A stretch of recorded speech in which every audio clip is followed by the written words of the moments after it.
Olá, pessoas! Então, hoje, dando continuidade à revisão relacionada ao metabolismo energético celular, vamos falar um pouco sobre processo anabólico. Então, vamos falar sobre o que é novamente e vamos rever os processos em que ocorre o anabolismo.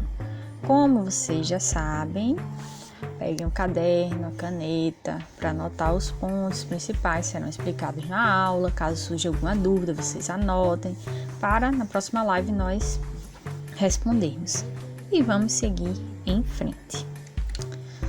Então, novamente, processos metabólicos, sim, explicando novamente até que isso fique bem firmado na cabeça de vocês. São processos que ocorrem para a manutenção do funcionamento do organismo. Como vocês já sabem, são classificados em dois grupos de processos. Catabolismo, que é a reação em que uma molécula mais complexa ela vai ser quebrada para que ocorra a liberação de energia, vai ser utilizada, e moléculas mais simples, processos que vimos na revisão passada. Processos catabólicos, eles ocorrem dessa forma. E nós temos como exemplo, como vocês já viram, né? Respiração celular, anaeróbica, aeróbica, fermentação, né? Então, são processos que vão envolver essa quebra de moléculas mais complexas para a liberação de energia, a energia que vai ser utilizada pelo organismo. Processo anabólico, que é o que veremos hoje, é um processo inverso, por assim dizer. Então, a energia que está lá, pode ser no ambiente, por exemplo, da fotossíntese, né? Com moléculas mais simples, elas vão ser fundidas e formar uma molécula mais complexa. Então, nessa molécula mais complexa, haverão ligações químicas que guardarão essa energia da reação anabólica. Então, a reação anabólica ela vai guardar energia, enquanto a reação catabólica ela vai liberar energia.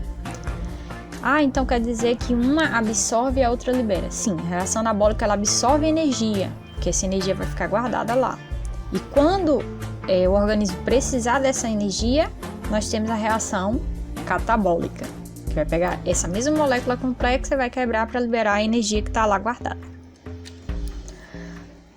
Novamente, molécula de glicose. Como eu disse, quando falamos de catabolismo, vemos sobre o ATP, que é a moeda energética dos organismos. Quando falamos de anabolismo, falamos da molécula de glicose, que é a molécula que é utilizada, em geral, né, como produto final do processo anabólico.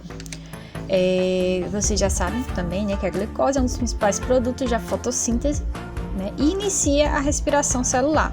Então, aquela molécula complexa que eu falei, molécula complexa que é resultado, que é produto da fotossíntese, ela vai ser utilizada como pontapé inicial para a respiração celular. Mesmo molécula complexa que vai ser utilizada para a respiração celular, quando quebrada vai liberar energia, e as moléculas mais simples, em seres procariontes e eucariontes, inclusive nas plantas, certo? Como vocês já sabem, glicose, falamos de açúcar, vocês lembram do açúcar de adoçar o suco, de adoçar o café, de adoçar o leite.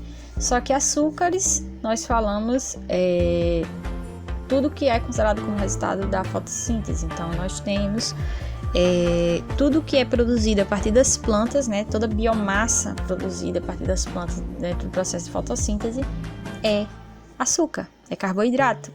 Então, nós temos, por exemplo, a macaxeira, que é uma raiz, carboidrato, batata doce, carboidrato. Então, são todos carboidratos, inclusive, né, trigo, carboidrato, que vocês consomem pão feito de trigo.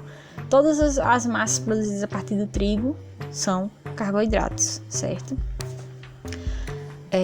Sim. Aí vocês têm a estrutura química da glicose, né? C6H12O6, ou seja, 6 moléculas de carbono para 12 de hidrogênio e 6 de oxigênio. Então, a estrutura básica da glicose. Processos energéticos, novamente, vocês já sabem, catabolismo, anabolismo, professora, de novo, certo? Para que não fique nenhuma dúvida quanto a isso.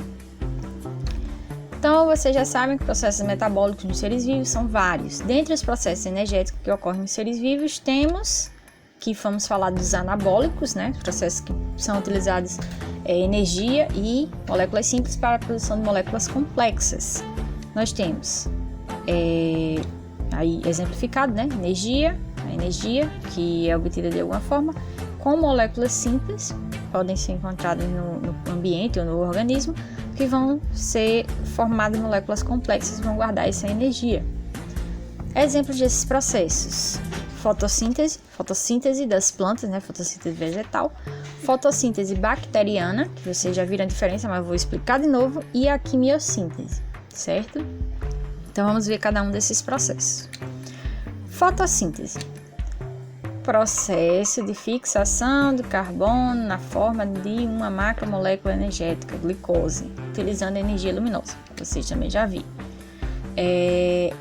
E a fotossíntese, sim, aí lembrando, a energia que é obtida, então veja só, carbono, vamos pensar no que tem lá na fotossíntese. Nós temos carbono, nós temos a luz, né?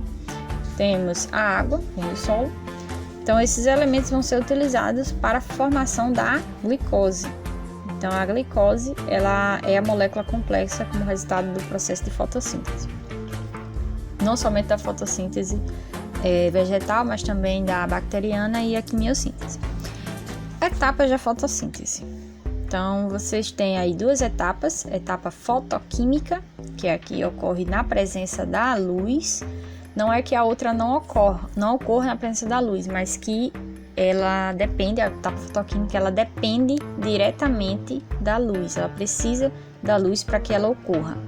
Enquanto que a etapa química, ela não precisa da luz, mas vai precisar do resultado da etapa fotoquímica para que ela ocorra. Então, indiretamente ela depende da luz, mas não diretamente ela vai precisar da luz para ocorrer. E a equação da fotossíntese que vocês já sabem. Então, nós temos aí 6 moléculas de CO2 mais 6 moléculas de H2O. Sob a ação da luz, nós temos a formação de C6H12O6 e sendo liberado para o ambiente 6 gás oxigênio, 6 moléculas de gás oxigênio. Vocês têm aí a equação completa, né? E vocês vejam que moléculas menores, né? Carbono, gás carbônico, água, eles são transformados em uma molécula complexa que é a glicose e é liberado para o ambiente o oxigênio e água, né? Então eu quero que vocês observem que esse processo, né, ele é um processo bem simplificado, aqui é uma equação bem simplificada, mas que diz basicamente como isso ocorre, certo? Etapa fotoquímica, como você já sabe, a substância que sofre fotofosforilação, ou seja, ela vai ser adicionado um fósforo sob a ação da luz. Então, vai usar a energia da luz para adicionar um fósforo a esse ADP, formando o ATP. É neste processo que as plantas produzem e armazenam energia para a etapa química da fotossíntese. Então, a etapa química da fotossíntese vai depender do que é produzido na etapa fotoquímica, como eu já havia falado. Então, vocês têm aí a representação de uma estrutura de um cloroplasto. Vocês sabem que é uma organela que se encontra na célula vegetal e ela possui um pigmento esverdeado, que é a clorofila. Então, essa clorofila é que vai ser responsável por utilizar essa energia luminosa para a produção do ATP através do ADP, certo? Etapa química. Nessa fase, a energia contida nos ATPs e nos hidrogênios, hidrogenado e pH2, serão utilizados para a construção de moléculas de glicose, como vocês já sabem. Então, aqui nós já temos a parte do que é chamado de Calvin-Benson Cycle, que vocês vão ver aí na imagem, que é o ciclo de Calvin-Benson. Então, o que é o resultado da etapa fotoquímica vem para cá e vai entrar no processo efetivo de fixação do carbono na estrutura da glicose, certo? Fotossíntese bacteriana. Algumas espécies de bactérias autótrofas, ou seja, capazes de produzir seu próprio nutriente, pode ocorrer o processo fotossintético um pouco diferente da fotossíntese, no caso da fotossíntese vegetal. Durante esta fotossíntese, essas bactérias não utilizam água, mas sim gás sulfídrico, H2S, liberando enxofre em vez de oxigênio. Foi a partir daí que chegaram-se à conclusão que o